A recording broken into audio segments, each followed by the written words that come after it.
Police কি বাংলাদেশি ভাষা নিয়ে তারা অনুবাদক চাইছে, সেটা নিয়ে বিতর্ক হচ্ছে।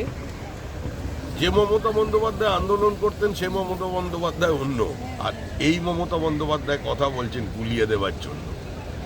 একটা যে কোনো বাচ্চা ছেলেকেও নিয়ে গিয়ে রোহিঙ্গাদের ক্যাম্পে নিয়ে যান, সেও ওদের বাংলা শুনে বলে দেবে যে ওই ভাষাটা আমাদের বাংলা ভাষা নয়। আমরা বলতে চাইছি যে বাংলাদেশে বাংলায় কথা বললেই সে ভারতবর্ষে এসে এখানকার ভোটার হয়ে যেতে পারে না। আর মুখ্যমন্ত্রী বাংলাদেশি জিহাদি রোহিঙ্গাদের উপরে ভর করে চতুর্থবারের জন্য নির্বাচনী বৈতরণী পার করতে চাইছেন, এবং মুখ্যমন্ত্রীর এই অবস্থানের কারণে লক্ষ লক্ষ বাঙালি বিপন্ন বোধ করছে, যারা পরিযায়ী শ্রমিকের কাজ করছেন, ছোট ছোট চাকরি করছেন। এভাবে পশ্চিমবঙ্গের মানুষকে উনি মূর্খ বানাতে পারবেন। বাংলার মানুষ অতটা অচেতন নয়।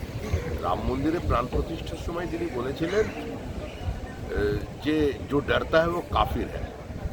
তো এই যাদের উনি কাফের বলছেন, মানে আমাদের কারা কাফির বলে, ওই ওপারের বাংলাদেশি জিহাদি যারা আছে তারা তো আমাদের কাফেরই বলে। তো মুখ্যমন্ত্রী এখন ওই কাফেরদের ওপরে আক্রমণ করে উনি বাংলাদেশ বা এই জিহাদিদের কাছে কিংবা রোহিঙ্গাদের কাছে সমর্থন পেতে চাইছেন। লাভ হবে না।